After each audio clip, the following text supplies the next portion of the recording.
¿Cómo estamos, amigos de Rodo 21? Pues les damos la bienvenida a otro programa más que tiene que ver con la cultura, las tradiciones de la Ciudad de México.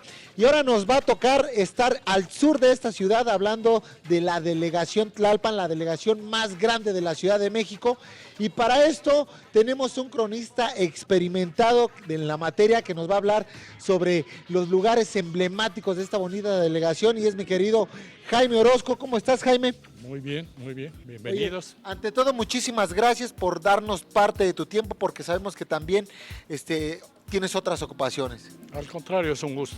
Ahora sí, mi querido Jaime, platícanos sobre esta delegación, una de las, bueno, no una, la más grande en la Ciudad de México, que es la delegación Tlalpan. Bueno, es tan antiguo Tlalpan que tenemos que remontarnos a la pirámide de Cuicuilco. Okay. Y las zonas arqueológicas que están en torno, que datan de hace 1000 años. Tanto así que es una cultura que se terminó con la erupción del volcán Xitle, estalla y hace erupción y formó el Pedregal. Ya Tlalpan, ocupada por xochimilcas, por tlahuicas y por tepanecas. Los de Azcapotzalco vinieron a dar acá, y cuando llegan los españoles ya existían dos pueblos, Ajusco y Topilejo. Nada más te digo que hay 23 volcanes en el territorio de Tlalpan, extintos, pero están ahí. Con razón, cuando llega a temblar aquí ni se siente, porque como dice, aquí está bien sedimentado. Bien firme, es cierto. Ahora sí, platícanos un poco, vamos caminando, platícanos un poco sobre estos murales que están pues adornando las paredes de la delegación. Bueno, que ahora ya van a ser alcaldías, aclaro. Está bien. Aquí está el virrey de Mendoza en el momento en que le da, en ese mapa que se ve, las tierras y aguas a los caciques tepanecas. Muy bien. Y otra cosa que hizo el virrey fue que se venía a ver cómo se estaba construyendo la calzada desde México. Ajá. Y en el Pedregal los indígenas le hicieron una banca. Y entonces allá abajo, cerca de los hospitales, hay una calle que se llama Sillón de Mendoza. La gente no sabe por qué se llama esa calle así. Pues es porque era ahí donde se sentaba a ver cómo se estaba construyendo la carretera.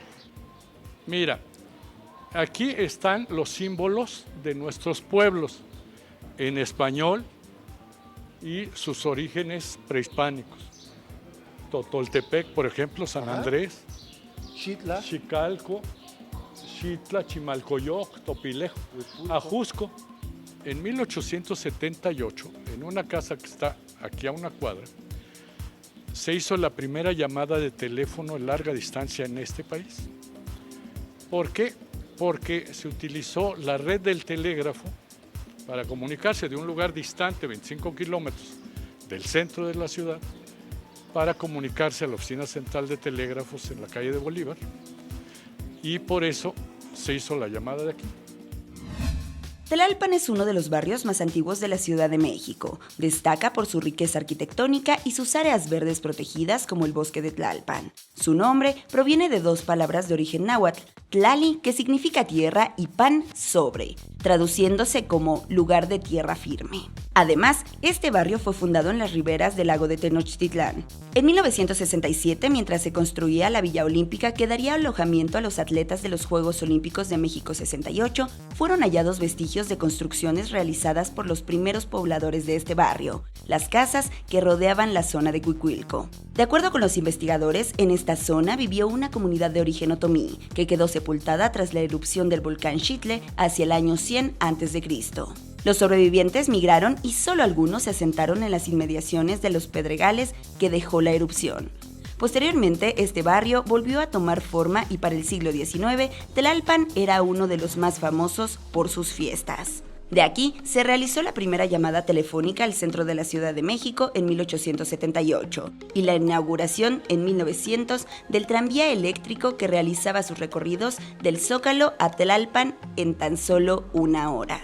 Tlalpan fue la capital del Estado de México y aquí se construyó su casa de moneda. Para 1855 y por decreto presidencial se incorporó a la Ciudad de México como una de sus delegaciones. Si un día visitas Tlalpan, puedes disfrutar de su oferta cultural, estar en uno de sus parques, visitar sus museos y construcciones coloniales, y cerrar el recorrido disfrutando antojitos en alguno de sus mercados.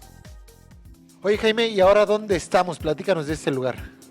Pues llegamos a uno de los lugares más interesantes del centro de Tlalpan porque es la única cantina que existe aquí y ya tiene largos años. Ya tiene sus ayeres. Ya tiene sus largos años. Y ahora sí, platícame sobre que aquí enfrentito está el mercado, un mercado tradicional también y muy conocido aquí en Tlalpan.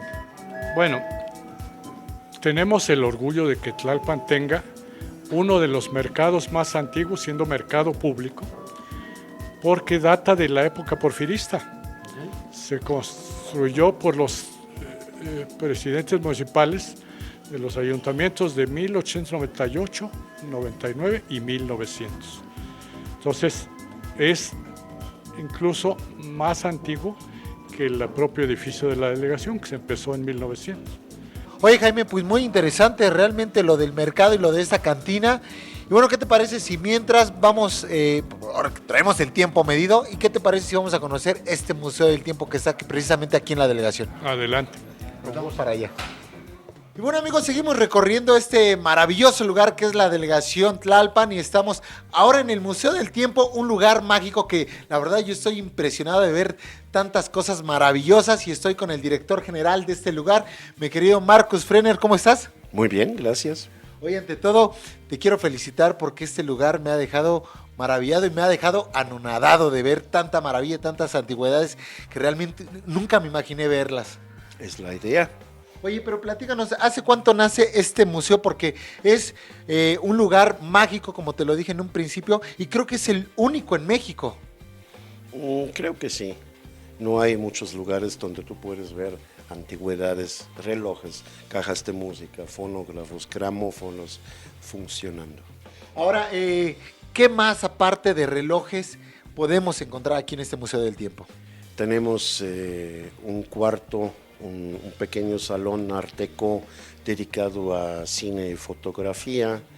Tenemos acá atrás un saloncito con música, aparatos de música, empezando por un Calliope, que es una caja de música. Tenemos fonógrafos de Edison, tenemos gramófonos, tenemos rocolas, tenemos victrolas, tenemos un poco de todo aquí.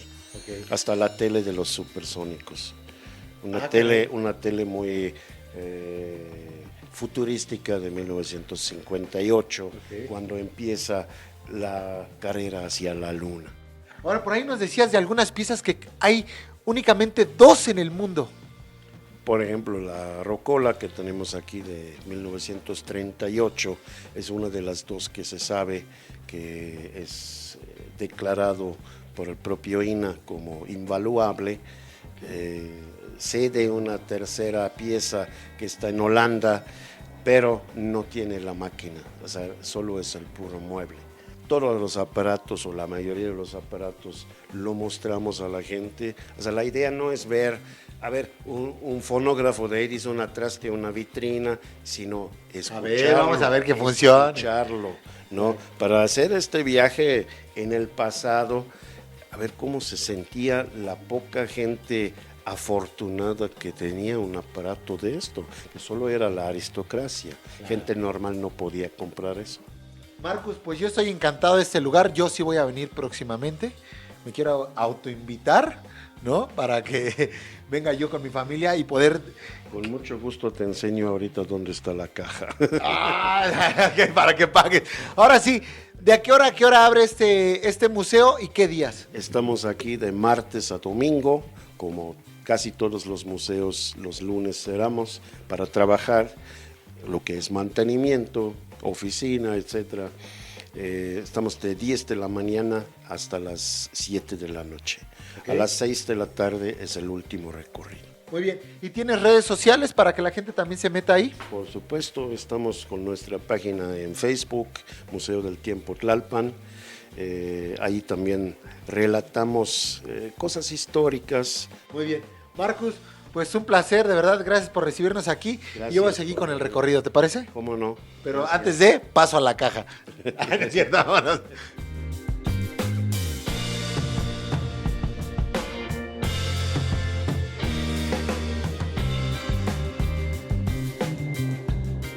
Y bueno, amigos, seguimos recorriendo esta bonita delegación Tlalpan, y así como Azcapotzalco tiene a su máximo ídolo, que precisamente fue José José de ahí de la colonia Clavería, aquí en Tlalpan tenemos a un deportista olímpico que precisamente trajo una medalla de bronce, la única que se pudo traer aquí al país, y que fue en Tokio 64. Mi querido Juan Fávila, ¿cómo estás? Muy bien, buenas tardes, bien. Estamos bien aquí, gracias a Dios. Estamos cuerdos y estamos tranquilos. Claro. Juan, pues ante todo un honor estar aquí contigo en tu casa y en tu gimnasio, pero sobre todo, pues ahorita yo he quedado impactado de que, porque por primera vez en mis manos tengo una medalla olímpica, y que bueno, que en ese entonces fue la única que se trajo aquí a México en Tokio 64. Sí, exacto, fue la única que fuimos más o menos como 300 atletas y fui el único que pues la compré, ¿no? La compré con mi corazón, echándole las pilas. Lástima que no fue la de oro, porque si no yo creo me hubieran hecho un monumento tremendo. Platíqueme, ¿cuál fue la sensación que sintió cuando fue notificado para participar en unos Juegos Olímpicos y que iba a ser pues en otro continente prácticamente, un lugar que usted a lo mejor nunca en la vida se imaginó pisar? Claro, ¿no?